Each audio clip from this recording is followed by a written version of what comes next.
In the quiet suburbs of Northwood, Illinois, where manicured lawns and the hum of everyday life created a portrait of tranquility, the Lee family's home was a beacon of modernity.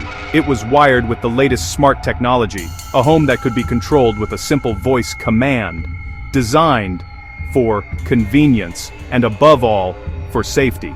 Rachel Lee, a sharp and meticulous software engineer, had curated this environment herself. She believed in the power of data and logic to create order and security. But on the cold, clear evening of October 17, 2022, the system she trusted to protect her became the passive audience to an unimaginable horror, capturing the final, terrifying moments of her life in cold, digital clarity.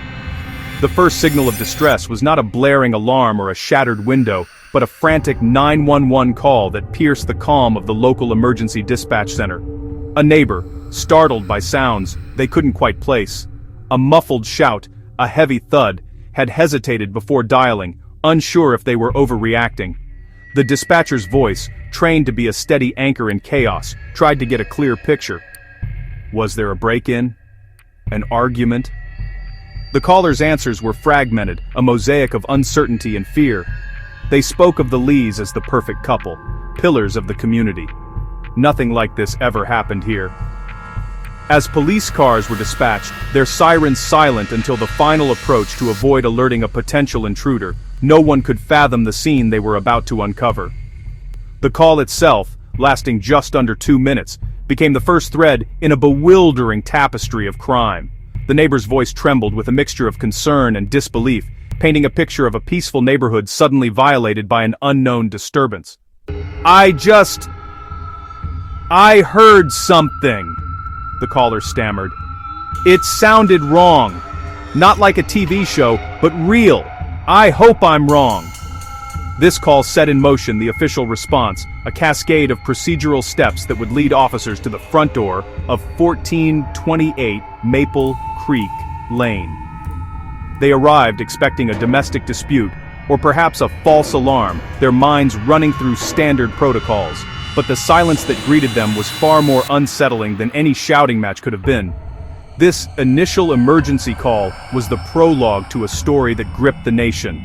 It marked the precise moment when Rachel Lee's private world was breached by a violence that no firewall or passcode could ever stop. The events that followed would spiral into a complex investigation, filled with misdirection and frustrating dead ends. Investigators would soon find themselves chasing a ghost, a stalker who seemed to have a terrifying obsession with Rachel. The evidence would point squarely at a man who had been tormenting her for months, but the truth, as is so often the case, was far more shocking and lay hidden in a place no one thought to look, silently waiting to be discovered. Inside the house, first responders were met with a scene of chilling stillness. Rachel Lee was found unresponsive, and the initial assessment confirmed the worst. No signs of forced entry, no shattered glass, no doors kicked off their hinges. It was as if the perpetrator had simply walked in, committed a horrific act, and vanished into the night. The pristine condition of the home was a paradox, a locked room mystery. The living room, where Rachel was discovered, was orderly except for the immediate area of the attack. A half-empty glass of water sat on the coffee table. A novel lay face down, its page marked. A snapshot of a life interrupted with brutal finality. Detectives began bagging evidence and documenting every detail. They were trained to look for the tangible, fibers, fingerprints, footprints, weapons. Yet these clues were frustratingly scarce in the meticulous home. The killer had been careful, almost surgical, leaving a vacuum of physical evidence. Initial theory leaned on Rachel's reported stalker, Anthony Price, the obvious suspect. But another world of evidence existed, humming quietly in the background. On the kitchen counter, an elegant smart speaker sat unassuming. Rachel used it to play music, to check the weather, to add to her grocery list. To the killer, it was background tech, a toaster, a microwave. They moved and spoke around it, oblivious to its primary function: to listen. Always on, always waiting for its wake word, it did what it was designed to do.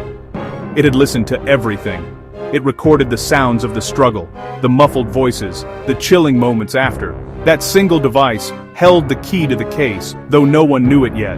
The silent witness, a digital ear capturing an unedited audio recording of a murder.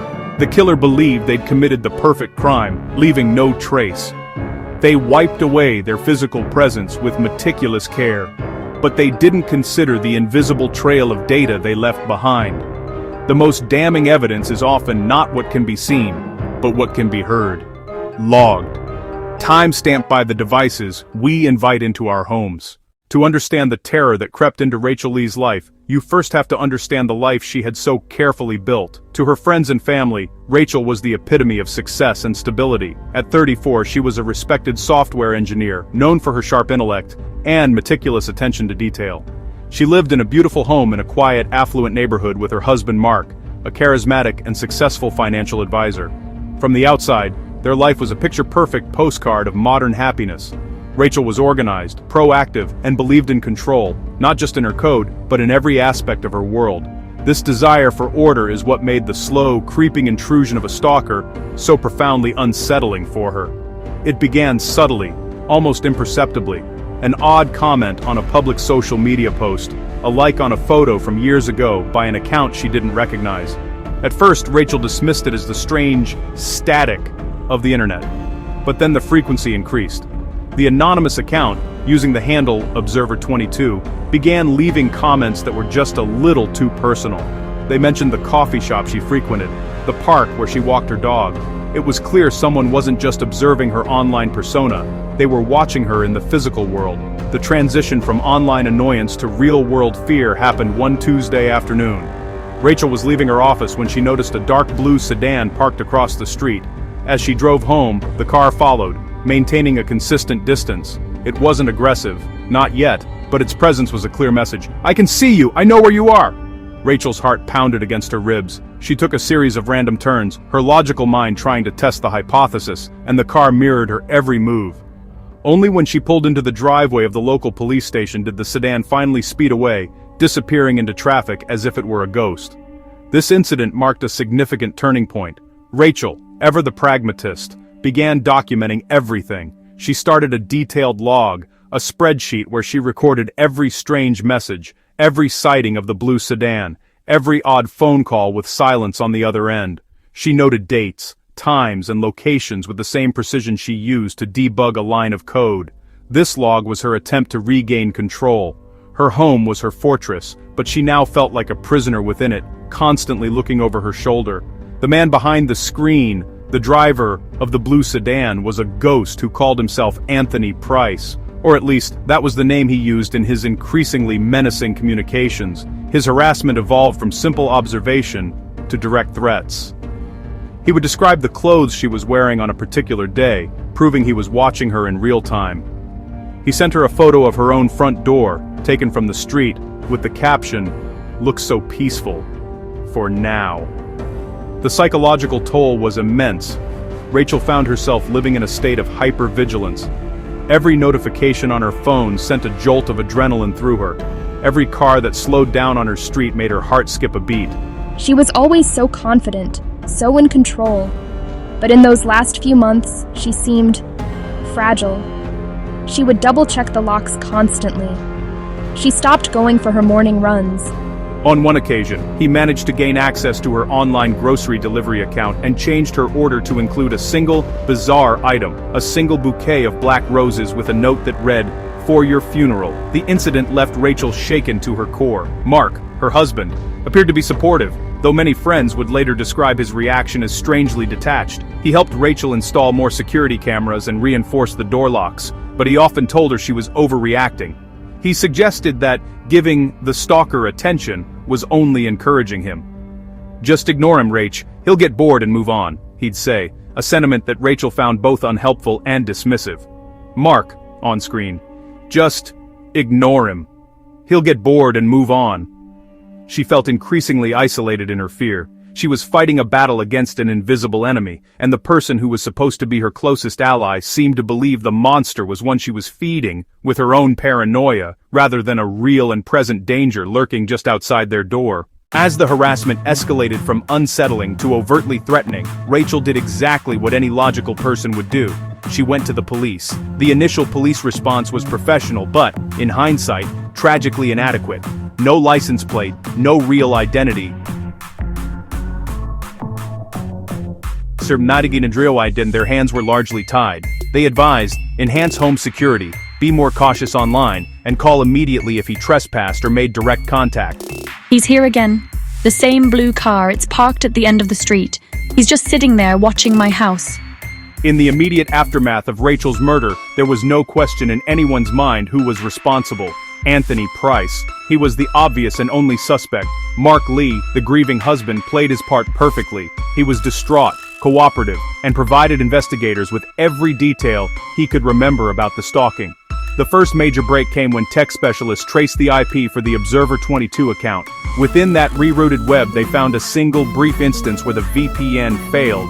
The real IP was exposed for less than a minute.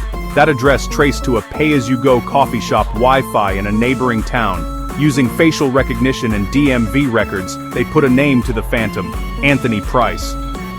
A tactical unit was assembled to execute a no-knock warrant on Price's apartment. His shock and confusion as armed officers swarmed him seemed genuine. Investigators suspected it was all an act. They had their prime suspect in custody.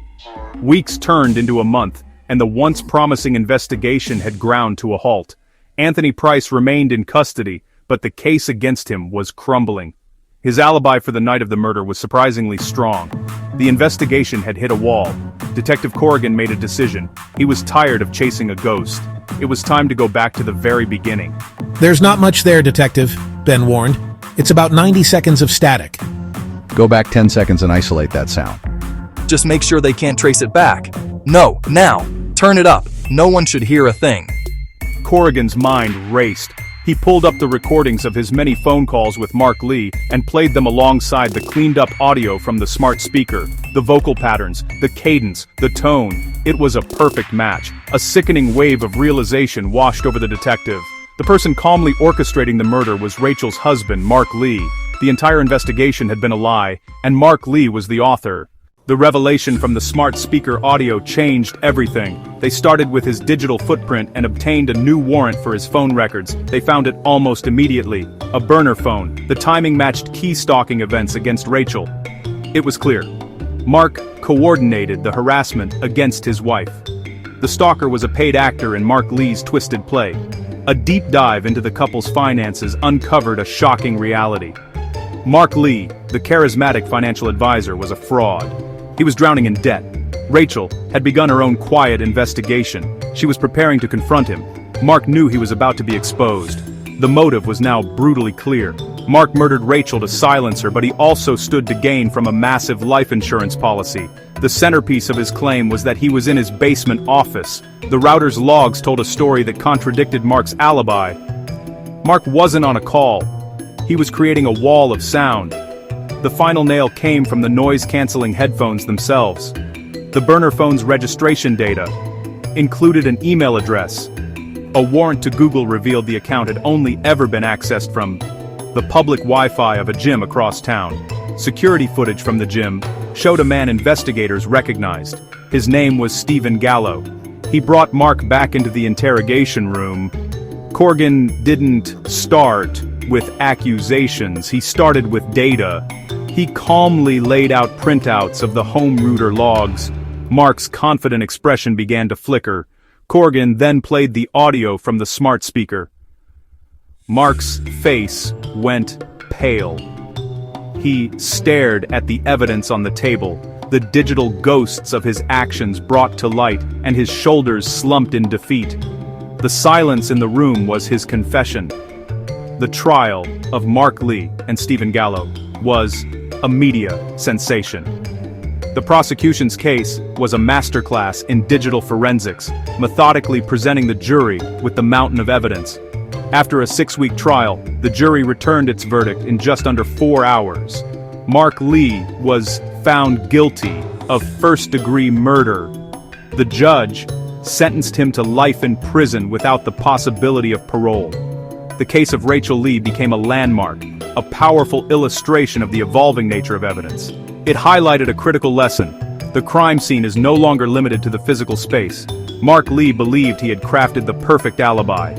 He failed to appreciate that the same technology he used to build his lies was also recording his truth. The digital breadcrumbs she and her killer left behind became her final testimony, a complex and undeniable truth written in the language of data.